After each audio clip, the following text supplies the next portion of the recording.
Hey, Active Church, welcome to Active at Home. My name's Casey. I'm with my friend Daniel. Hey. And we are so glad that you're joining us. If you are here for the very first time, in the comments section, type I'm new and we'll have a leader reach out to you. We want to give you a free Amazon gift card. And more importantly, we want to get to know you a little bit and let you know about Active Church. So if you have any questions, let us know. But I have a question for you, Dan. Yes, sir. How do you feel about pumpkin carving? Dude. You know, the good old orange pumpkin, Yeah. cutting it open, putting all the seeds, putting some art on it. When I was younger, we had plastic pumpkins.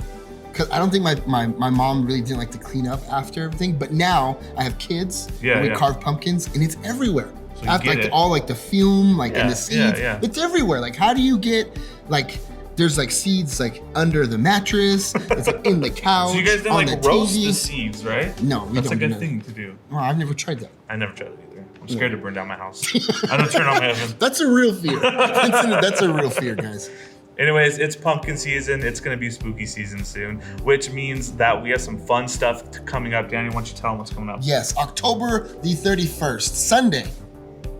Trunk or treat. That's right. I'm leaning. There's gonna be a lot of trunks. There's going to be out there. trunks and treats. So there's gonna be a ton of treats. Speaking of treats, right? Because we have a huge community here, and we Huge. want to love well through the expression of candy giving. That's right. We need some help with some. We need some candy. We need more candy than you Danny. think. Okay. We could, like this is just the tip of the iceberg. There's candy flying out from everywhere. Hey. I could do more. We could always use more candy. Right. Trunk or treat's happening October the 31st from 5 p.m. to 8 p.m. right here on campus. But this is the biggest flex that we need more of this. Yeah. Right? We don't want any kid to go home without at least 5 to 10 pounds of candy. Right? So guys, please, if you can, bring some candy. We have drop-off stations here in the lobby. Right. We need a ton of. It's not an exaggeration to say we give over 1 million pieces of candy away. So a couple ways to help. Like Daniel said, you can bring candy. We're going to need millions of pieces of candy to give away to our community. You could drop those off on Sunday during the week. We'll have someone here to accept that. Or if you want to sign up for a trunk and deck it out and be a part of Trunk or Treat, you can do that. And all you have to do is DM us, email us at info@activechurches.com. We will get you signed up and ready with information about how to help with Trunk or Treat. But we have also something exciting. If you want to come to Trunk or Treat, Danny, why don't you tell them how to get the Trunk or Treat pass? Super easy, one step. All you have to do is text Treat 2021 to the number on the screen. And what that's gonna do is we're gonna send you back a VIP all access free admittance pass to Trunk or Treat. That's right. So if you want to be at Trunk or Treat, you want your family to be there, make sure you text that number. Right, it's super easy. Yes. Treat 2021 to the number on the screen. That's right. And finally, something coming up on October 3rd. We are so excited about this. It is about celebrating our lead pastor, Mike Frisch, who has been here for 20 years, doing ministry in this area at this church for 20 years, which is almost unheard of nowadays.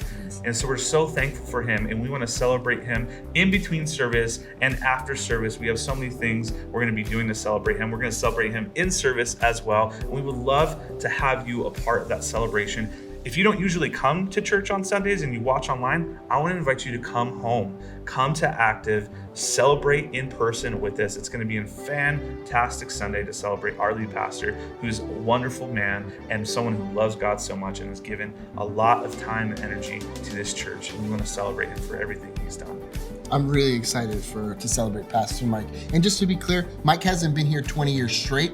We actually let him go home. And he sees his family, He does get to go and home, he yes. rests. So we did, yeah. But we are celebrating him, and we're super grateful for Pastor Mike. That's right. And right now we're going to go into a time of worship. So would you stand to your feet or however you get ready for worship, because Pastor James and his team are going to lead us right now.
lift him high.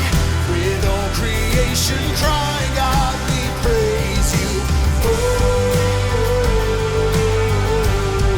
we praise you. Oh,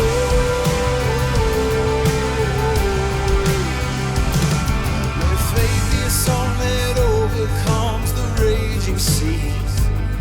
Let faith be a song that calms the storm inside of me. Let it rise.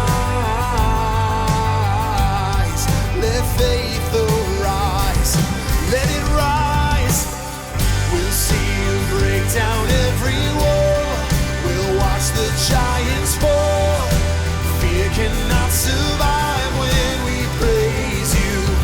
The God of breakthroughs on our side. Forever lift him high.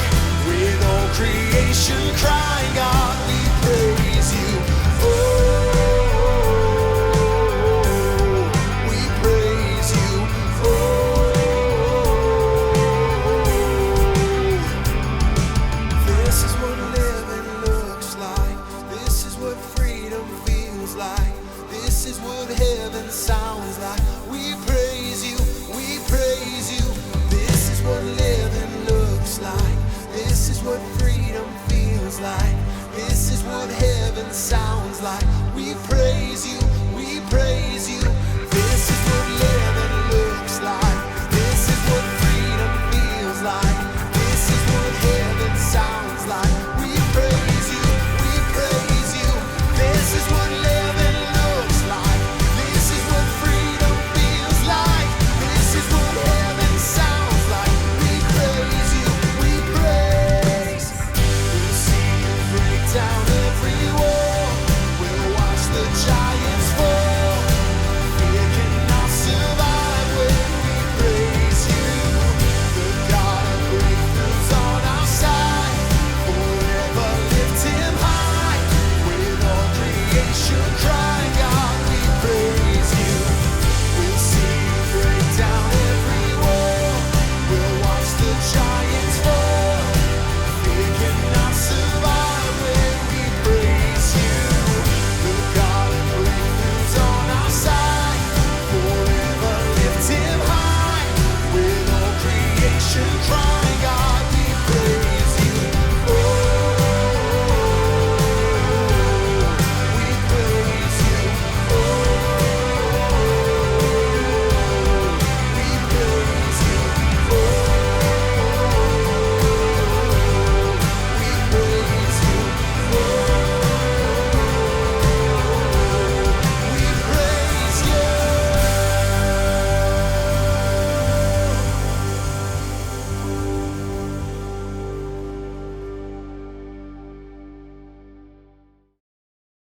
Hey everybody, welcome to Active Churches at Home. My name is Joe and I'm part of the team here, and I'm so glad you're tuning in today. Make sure you like, comment, or subscribe. It's one way we get to stay connected with our community all over California and even all over the rest of the country. It's really cool that we get to meet so many new friends, new faces on our online community. But hey, before I begin, I do want to do something, and I want to point you back to last week's message. If you missed out on it, go check it out. We talked about the future of Active Church. And just to give you a little summary of what that is, we believe in the next season of Active Church, it is time that we take personal responsibilities for the cities we live in.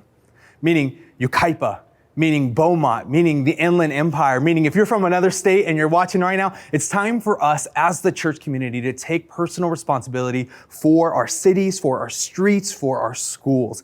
The second thing is we want to provide hope to children this Christmas as we give them the gift of Christmas, because we believe that every kid deserves the opportunity to have a Christmas. And the third thing we talked about is we really want to pray about what's next for our community as we think east. We feel God's opening up a strategic door. Everybody who comes onto our campus, man, it's been so cool, so awesome to see where they come from. 2 out of every 3 guest cards has been from the east. And so we believe that God is preparing a way, preparing seeds, planting seeds right now to do something east in the next couple years, maybe the next couple months. We don't know. We're open and we're excited to see what God does next in our community. Also, on our campus last week, we celebrated 21 baptisms. Come on, 21 baptisms, 21 people who gave their life to Jesus for the very first time in this public act. Man, if that's not a reason to celebrate, I don't know what is. So if you were one of those baptisms, I want to say, man, I'm so excited that you're a part of this story. God wants to do something in your story. Keep going, keep walking, keep moving. This is an exciting season to be a part of the Active Church community because God has given us a lot of dreams, a lot of hopes, and a lot of plans. I'm excited for what's next for our church. What's next for the Inland Empire? But here's what I know to be true. Dreams without plans can easily become nightmares, can't they? Dreams without plans can easily become nightmares, can't they? So we have these big God dreams, these big God hopes, these big God visions that God has given us. But what I know to be true is we're going to need some plans behind some of these dreams. We're going to need some legs behind some of this vision. I love what James Clear says in his book, Atomic Habits. This is what he says. Check this out. You don't rise to the level of your goals. You fall to the level of your systems. One more time. You don't rise to the level of your goals. You fall to the level of your systems. When we talk about systems, what we're talking about is the habits, your foundations. Just because we have a lofty dream, just because we have big goals doesn't mean that we're going to get to those goals. No, we have to develop some habits that are foundational to who we are in order to reach the goals that are in our life. The goals that we have as a community, the goals that you have for your future. Because without habits, because without a foundation, we'll constantly be feeling like our goals are out of reach and out of touch. So today, I think it's fit that we backpedal a little bit because last week we talked about the future of Active. I think it's time that we talk about one of the foundations of Active. Like one of the principles that really will take us into the future, because without our foundation, without our habits, we cannot step into the future. And you want the future. Your family wants the future. Maybe you have dreams, goals, ideas, plans for your life, for your heart, for your story. But let me tell you that we need some foundations. We need some habits to build our future on. I think we all know that the habits today will determine what our next 6 months are going to look like. So let's talk about those habits. So today I just want to give you one habit that I believe will change everything. It'll change the way that you think about life, change the way that you think about the future, change the way that you interact with people, change the way that you interact with your spouse and your family. It's going to raise the level of love that you have. It's going to expand your capacity to be generous. It's going to raise the trust that you have for God. This habit, I truly believe, is going to change our community. It's going to be that energy, that catalyst to take us into the next season. Are you ready for it? As we grow east, as we expand our reach, as we open up our hands to generous opportunities, there's this one habit that I believe is going to change everything and allow us to seize the future that God has put in front of us. Are you ready for it? I know what you're thinking. Pastor Joe's crazy. I don't know what this habit is. It is this habit of stopping and resting. Whoa, right? Stopping and resting. And I know what you're thinking, stopping and resting. That's like the antithesis to the future. Because when you think about the future, what do you think about? You think about the hustle. You think about the grind. You think about beast mode, handling business, sweat and tears and getting the job done. I know that because that's how I think. I'm terrible at rest. And if there's anything I want you to know is that I am the last person that needs to be talking about rest today, because this message is for me as it is for everybody in our community. Rest seems to be the opposite of what we need to do in order to reach the future. But I want to submit something to you today. And it pains me to submit it because I'm not very good at it. And this is what I want to submit to you. If we do not commit to rhythms of rest today, we are bound to submit to a restless tomorrow. If we don't choose rest today, we're going to have a restless tomorrow. You ever want to rest, but you can't? Like you ever been just like tired of being tired? I know I've felt that. I know I have felt that pull. I'll be the first to admit that I struggle with this. I struggle with rest. I hate my days off. I'm not good at resting. Ask my wife, ask my team. I got like 2 modes. That's like now or never. That's all I have in my pocket. And when I go on vacation, it's like going on vacation with the Tasmanian devil. Like everything's planned out, everything has a spot, everything has a place. My wife says she's hanging out with Camp Counselor Joe when we're on vacation because everything is timestamped and marked. A few months back, me and my wife had the opportunity to go to Puerto Rico for our honeymoon. It was great. I love it. Never been to Puerto Rico before. I was so excited about it, and I was so annoying about it. I spent so much time on YouTube. I planned. I looked at all the Yelp reviews. I didn't even have to go to Puerto Rico, and I could have told you all the routes to take, all the restaurants to visit. I could have told you what hotels to stay at, because I was just in it. I was planning and preparing because Camp Counselor Joe was at his best. And in the process of planning and preparing this trip, I got a little wisdom. I'll say it's wisdom. I thought to myself, Self, maybe you should ask your wife what she wants to do on this vacation. And so finally, I go to my wife after having itineraries planned out for what our vacation was going to look like. And I said, Diana, what do you want to do? We're going to Puerto Rico. You know, there's these waterfalls, there's these caves, like there's rainforests. Like, what do you want to do? And she has the audacity to look at me and say this. I want to go to the pool. Puerto Rico. Caves, waterfall, rainforests, things to do left and right, brand new food, exotic experience, beautiful island, beaches that are clean and pristine, and you want to go to the pool? Help me out. And so I thought she was kidding, right? You don't want to go to the pool. I was thinking to myself, like, she doesn't really want to go to the pool. She just doesn't know what to expect. She hasn't done all the research that I did. So we go to Puerto Rico, we land, and we hit the ground running. I mean, we're running. We drop off our bags. Next thing you know, we're in Old Town. Then we're visiting some of the sites, and then we're going to go to some of the caves. And the next day, we wake up early, like the hills are alive. I open up the curtains at 6 a.m. Come on, babe, it's time to go. And we're exploring, we're searching, we're looking around Puerto Rico. We're having the best time. Day 3 comes around. I wake her up. We're going to a breakfast, and then we're going to go explore a rainforest nearby. Lunchtime comes around, and finally I wise up again and say, hey, wife, what do you want to do now? And she looks at me a little bit more serious, and she says, I want to go to the pool. And I'm like, the pool? We're 2 blocks away from the beach. Like, no, what you mean is you want to go to the beach. And she says, Joe, she used my name, she didn't call me babe, I'm tired. And in that moment, I realized 2 things. Rest looks different from person to person. My rest, your rest, her rest are going to look totally different. And sometimes I don't think we realize how different our rest is. And so we're fitting like a circle into a square hole when it comes to our rest game.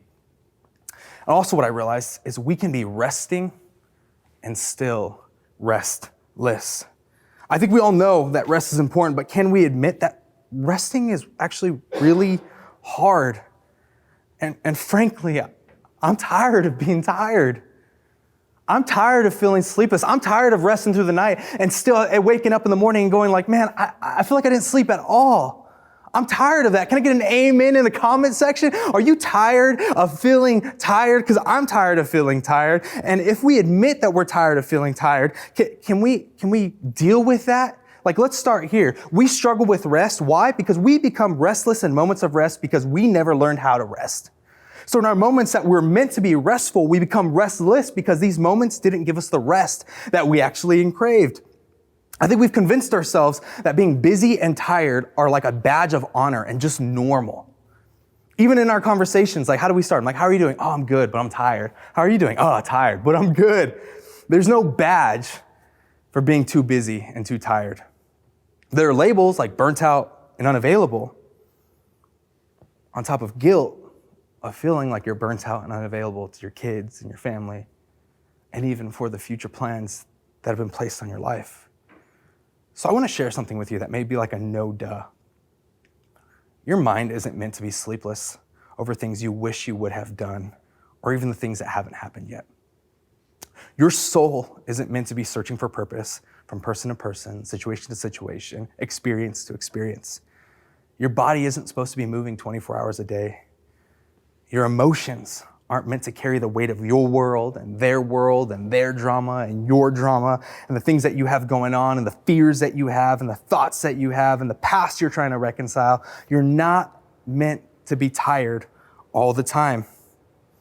but I know you can handle it because you've had no choice but to handle it. Like, you've had no choice because you are the emotional rock. You are the provider of your family. And so you've had to push through tired for so long that you can't even imagine overcoming tiredness. We just think it's part of being an adult, but let me tell you something, it's not. Because you're not gonna be able to lead to the highest levels. You're not gonna be able to love in the deepest parts of who you are. You're not gonna be able to step into the better story and seize the future that God has for you without your mind, your body, your soul, and your emotions being energized for the road that is ahead. What if the issue isn't should we rest, it's how do we get our life back from being tired? Well, you see, God is actually really concerned with our rest. I see this in Matthew chapter 11. Jesus says these words. We said them a couple weeks. I want you to catch them. I want you to hear them in a fresh way today. Jesus says this, are you tired? Yeah. Are you worn out? You have no clue. Are you burned out from religion? Yeah. Come to me. Get away with me and you'll recover your life. And I'll show you how to take catch this, a real rest. How's that sound? A real rest. Real rest will revitalize your life. It'll be soul-filling, life-giving, hope-inspiring. It's a rest that's gonna make you feel like you slept through the night. It's a rest that's gonna make you excited and hopeful for the days ahead. A real rest. Well, how do we get that real rest? Well, multiple times throughout the Bible, all the way from Genesis, all the way to Revelation, what we see is these different encounters of God intentionally meeting his people right where they are and giving them resources and a framework in order to think about rest in a very real way. Because often when we think about God, we think about hustle and grinding and doing for God. No, God invites us multiple times to stop and rest. And so today, if there's anything you get, I want you to know that God is giving you permission to slow down. The first instance that this happens is we're going to look at Exodus today. We're going to begin our journey of rest and looking at Exodus, because the first thing I want you to get is that the quality of your rest is going to be tied to the level of your thoughtfulness. Meaning, is taking a day off and vegging out on Netflix a great thing, and watching Gilmore Girls and Heart of Dixie and catching up on Loki and, seeing what's on What If and what's going to happen this week? Is that what you need? Is that rest? Maybe for some of us. But what I'm trying to say is that rest is not meant to be an afterthought or an accident. Rest is meant to be thoughtful. And the more you are thoughtful about your rest, the more you're going to experience the rest that God has for your life. Like I said in the book of Exodus, we have the Israelite people who are just free from slavery. And they're figuring out how to be a nation. And God has given them all the wisdom that they need, and they've given them a leader that they need. And even though the people are grumbling sometimes as they're walking through a desert towards the place that God has called them to, they're in process of figuring out what it looks like to be a new civilization in this crazy world. And as they're walking, God gives them these things through Moses called the 10 Commandments. And maybe you've heard about the 10 Commandments before. Maybe you know them. They're kind of been a part of ethical discourse for the past 1,000 years at least. If you grew up in the church, you've probably memorized them. I didn't grow up in the church, so I got to read them for you. But here's some of the commandments, just so you get an idea of where we're going, right? Don't have other gods. Easy, check. Don't murder. Done. Not going to kill any suckers today. Don't commit adultery. Okay, we cannot do that. Don't steal, don't lie, don't bear false testimony. Like all things that we go through, we read and we're like, check, check, check. Not gonna kill, not gonna steal, gonna live my life to the best, not gonna worship anybody else besides the one God, not gonna have any idols. All things that seem so simple. And then we get to the middle of it, and in verse 8, we get this one commandment that we like to just gloss over. I don't want to gloss over it today. I want it to hit us. Just like these other ones hit us and have been a foundation of many civilizations, I want this to be a foundation for our life. It says this, verse 8, remember the Sabbath. Remember the Sabbath day by keeping it holy. He doesn't just stop there. 6 days you shall labor and do all your work. But the seventh day is a Sabbath to the Lord your God. On it you shall not do any work, neither you, nor your son, or your daughter, or your male, or your female servant, nor your animals, nor any foreigner residing in your towns. Ain't nobody doing nothing on this day. And God puts this in the same category as murder and stealing. He says, honor this Sabbath day. And it's the only time God actually explains why we do that. Because we got to keep it holy. See, this is a civilization. This is a time period where there was no such thing as a weekend warrior. Every day was a work day. But God to the Israelite people said, I'm going to make you different. I'm going to set you apart. And I'm going to give you a day off. And on this day off, give it over to me, because that's the thing that makes you different. On this day, remember me. On this day, have a good time. Be with family. Eat. Just don't work, because everybody else is working. Break the cycle of accumulation and just sit and trust. And remember, keep it holy. And it was such a big deal for the Israelite culture, because nobody in that day and age was taking a day off from working, because a day off meant a day not producing. Maybe you've had that feeling like, oh, I'm not producing, I'm not working. These people were not allowed to work on that day. God says, take it off. The Sabbath day was a day for the people to sit in who God was. Question, when was the last time you planned your rest? When's the last time you planned your rest? I'm not talking about a vacation. I'm not talking about Maui or Cabo. What I'm talking about, when's the last time you took a moment to think ahead and grounded yourself in what's today and what happened this week? Is it rare? I know for me it is. My days off scare me because my brain wanders. I try to figure out what to do on those days. I try to fill my time. I'm literally looking for things to do around the house. But no, God is saying to these people, stop weekly. Work 6 days, grind, hustle, beast mode, those 6 days, and then one day stop and build it into your life. Build it as a rhythm. It's called a habit. Don't stumble into your days off, but pause and think about your days off. When we are thoughtful about our rest days will mean more to you and mean more to the people around you. You want quality rest? Make it a habit. We often rest when we're burned out and at the end of a rope and we're running on empty. Planned rest brings us back to life consistently rather than when we're done. Plan it, set it aside, because that's called being proactive rather than reactive. Planned rest is a proactive way to ensure that you don't get to the end of yourself and the bottom of your barrel. The second thing we learn about rest is that quality rest lets us unplug to refresh our perspective. See, perspective is important. It's the way that we perceive how life is. It's the way that we understand what our capabilities are and what our responsibilities are as we head into what's next or what's in front of us. That includes our jobs, our responsibilities at home. And in Psalm 77, we see this really exemplified. You see, the Psalms were a book that was all about poetry. It's people like crying out to God, people opening up their hands to God, opening up their minds to God, writing love letters to God. And so we see in Psalm 77, one of these poets actually shares his heart of where he's at. Psalm 77 begins, I cried out to God with my voice, and he gave ear to me. In the day of my trouble, I sought the Lord. My hand was stretched out in the night without ceasing. My soul refused to be comforted. You ever been there? Soul refused to be comforted. I remembered God and was troubled. I complained and my spirit was overwhelmed. Selah. That word Selah at the very end of that last verse, you know what that means? Well, we don't really know what that means. It's actually a direct Hebrew correlation. We don't translate that word because we don't know exactly what that word Selah means. You see, historians and linguists have tried to understand it for years and years and years, but we don't know what it means. So we just literally put the Hebrew word Selah in it. But what we do know is that word Selah is a cue.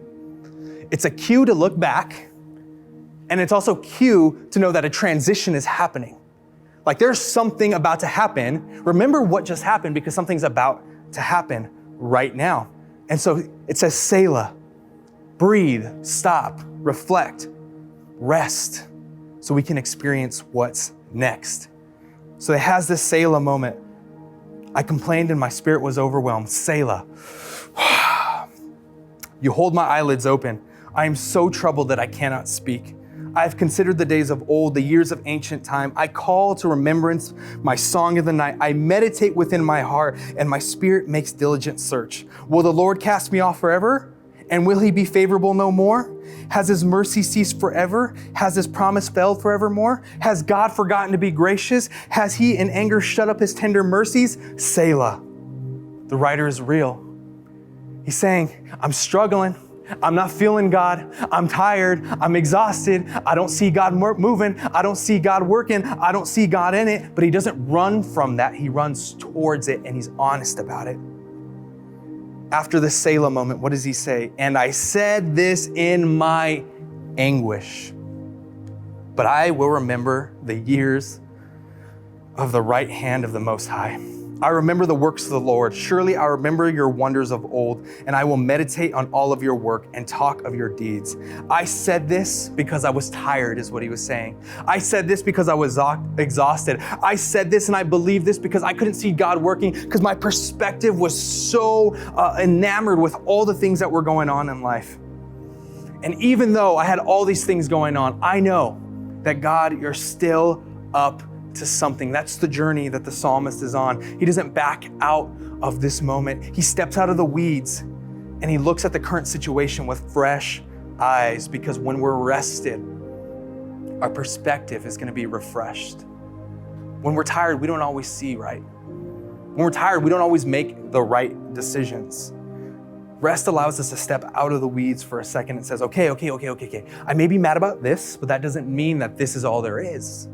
I may be upset about this situation, but that doesn't mean that the situation is going to define everything that's happened. And the psalmist steps out of it and he looks and he says, no, I know that I don't feel God right now, but he's still there. He's still with me. This Selah moment gave him a moment to look back, but also to look inward and say, no, there's more. It's a cue. That Selah word is a cue. When you're rested and you have the right perspective, you have the opportunity and the bandwidth to ask the right questions rather than be frustrated because you're not getting the right answers. What kind of rest do you need? Maybe that's the question you need to be asking yourself, rather than being frustrated that you can't get it. Do you need mental rest? Do you need physical rest? Do you need spiritual rest? Do you need social rest? And what's your cue that it's time to refresh? What's your Selah? What's that moment that you say it's time to pull out of the weeds and relax, and to look inward, look back, and remember? What's your cue? You see, Jesus had cues. Anytime he was about to do something that was so foundational to helping others or about to take his ministry to the next level, he had this cue and he would draw away. He was about to do something beyond him, he would draw away. Luke 5:16 reads, but Jesus often withdrew to lonely places and prayed. Get that, often withdrew. Yes, he prayed, that's great, he did that thing, but he often withdrew, often stepped away from the hustle and bustle, often stepped away from the healing and help, often stepped away from the good things he was doing, the good ministry he was doing. He would unplug, get away, and he got away often. It's like he's in a cycle, actually. It's almost like a habit. Anytime he was about to do something beyond him, he would privately retreat, and he would come back and he would publicly advance. Private retreat, come back, publicly advance. Choose the 12 disciples. Privately retreat, come back and begin his ministry journey. Privately retreat, come back and hand over his life as a ransom for many. Jesus retreated for the advancement of others, for the purpose that was placed on him and in him. Question, do you rest from or do you rest for? You see, quality rest knows why it's resting. We often are taught to rest from things. You know that commercial? Ding, want to get away? When we're resting, we're often running. I don't want anything to do with this anymore. I'm tired of my job. I'm tired of my life. I'm tired of how things are. I need to get away. I need to pull back because I'm tired of it all. I can't do it anymore. But Jesus rests for something. And this is his condition. I want to rest towards something, because resting isn't meant to be a full stop. Resting is, I'm going to pause today so I can get back to it stronger tomorrow. It's not about a vacation. It's about building a rhythm in your life that you're going to constantly be going back to weekly and saying, I'm going to get refreshed. I'm going to get renewed so I can hustle for 6 days during the week. I'm going to rest for a reason. I'm going to rest because I want to be a better husband. I want to rest because I want to be available when God calls me. I'm going to rest because I want to be available and have the energy to pursue the projects that have been placed in front of me, the opportunities to do my absolute best. I want to rest for a reason rather than from a reason. God is saying rest so you can do what only you can do. Rest so you know that you can start the project when it comes up. Rest so you know that you can face the giants in front of you and tackle those hills. Take advantage of the day. Plan the day. Make that moment. So many people, I'm just so tired. I'm tired. It's because we're not maximizing the moments that we have. We're not being thoughtful about it. We're not being intentional about it. And we're not being regular with it. Let me tell you what happens when you build this into your life, and it isn't an emergency where you're not resting because you're burned out, but you're resting weekly on purpose, with purpose. I mean, this is for me. Watch and see that every day will become a let's go day. It'll become a day where you go amen to your call every single day, not just once in a while. I don't ever want our church to be in a place where we can't say let's go because we're just so tired. We're exhausted. We've been doing so much. We're stretched so thin. How about today we break that cycle? We break the cycle of accumulation and producing, and we take one day a week, and we build it foundationally into who we are, and we begin to trust God with that day more. We intentionally rest. So when 6 days come, when opportunity comes in that other 6, we're able to do more. So I want to give you a game plan as we close, a quick game plan that's going to help you build this into your life today, starting this week. First thing first, a part of that game plan is you got to pick a day. Pick that day. It could be a Monday, Tuesday, Wednesday, Thursday, Friday, Saturday, Sunday. I'm giving you 7 options, all right? You got 7 days. Pick one of those days and make that day your day that you're going to rest. Now, when I say rest, I'm not saying rest from your responsibilities. I'm saying rest for your life. Rest for your energy. Rest for your vitality. Pick that day. So do it in your phone right now. Pull it out, pick that day. And make it a rhythm, make it a calendar. And yeah, you may miss a day or so, but you gotta pick it. It starts with you deciding. The second thing is you gotta diagnose what you need on that day. Is it mental rest? Is it physical rest? Is it spiritual rest? Do you need a moment where you just pause and look to God? Do you need a moment where you actually just stop doing anything? Do you need a moment where you're just away from friends and family and you're with yourself? Or do you need a moment that you're filling it up by being around those social settings? What gives you life? And that third thing, do what brings you life. You're gonna pick a day, you're gonna diagnose what you need, and then on that day, you're gonna do what brings you life. Pick it up, write it down. And while you're doing all of that, you're gonna give devotion to God. Not too long ago, I came home and I was really tired. It was a long day, exhausted, and I come home and it's just one of those days we just spent. So I sit on the couch, exhausted, burned out from the day. And the first thing my wife says, she said, "Hey, glad you're here. Hey." Sit on the couch, say, "Hey, before you take your shoes off, can you take out the trash?" And everything inside of me was like, I just got home from a long day. I've been loving people. I've been taking care. I've been doing the things. I've been doing my jobs. I've been working for this family. And I'm gonna get home and you're gonna tell me the first thing to do, don't take your shoes off, go take the trash out. And so I kind of like pout a little bit, like, sit there. She leaves the room. My phone buzzes. I see it's one of my friends. His name is Sal. He's one of the interns here at Active. And he answered the phone and he's like, "Hey, bro, we're about to go rock climbing. You want to go?" My response is, "Oh, yeah, man, let's do it." Hang up, think to myself, I'm supposed to be really tired right now. I'm supposed to be exhausted right now. So I grab the trash, I take it out really fast, and then I leave. And then I come home, my wife says, "I thought you were tired. I thought you were exhausted." Because when we do the things that actually bring us life, we're always gonna find the energy. You see, sometimes we're in this cycle of doing things that don't bring us life. I want to tell you, do something that brings you life on this day. You can call it your Sabbath day, you can just call it your rest day, just call it your habit. Your habit of building rest into your life. See, God's hope for you is to live a life full of intention, so on fire that you're always ready to go. But that can't happen without you taking care of your soul and handing it back to the one who created it. Matthew 11, I want to read it one more time, but I want to read the full thing. It reads this: "Are you tired, worn out, burned out on religion? Come to me, get away with me, and you'll recover your life. I'll show you how to take a real rest." Amen, we need that. "Walk with me and work with me and watch how I do it. Learn the unforced rhythms of grace. I won't lay anything heavy or ill-fitting on you. Keep company with me, and you'll learn to live freely and lightly." God wants you to live a life free and light with Him. We often think that God is trying to put more on us. No, if you're new to God, new to faith, new to church, I want you to know that the thing God wants more than anything is for you to know how loved you are and that you are allowed to rest in his arms. I want to pray for you, especially those who are tired and weary and worn out. Father God, we need rest, but we also need courage to adopt some of these habits, to pick a day, God, to carve it out, set aside time. Guys, because you know with this energy that we get, we'll be able to step into the better story, the future that you have for our community. God, we want to keep our hands open to you. Help us rest now, God, so we can follow you forevermore. And we always lift this up in your son's holy name. And all God's people said, amen.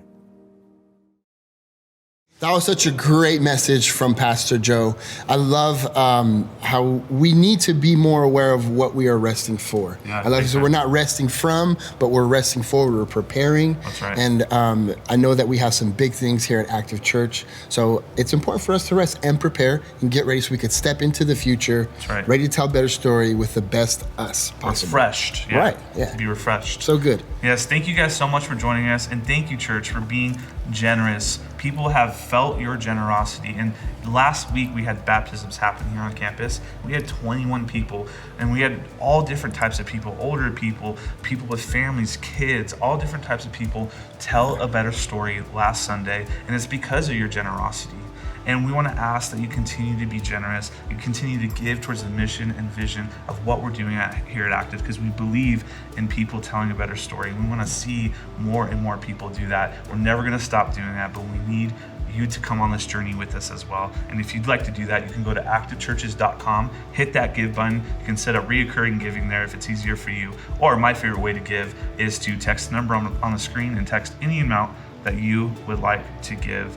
We would love for you to join us on this, and we would love for you to help us tell better stories here at Active. Thank you so much for joining us.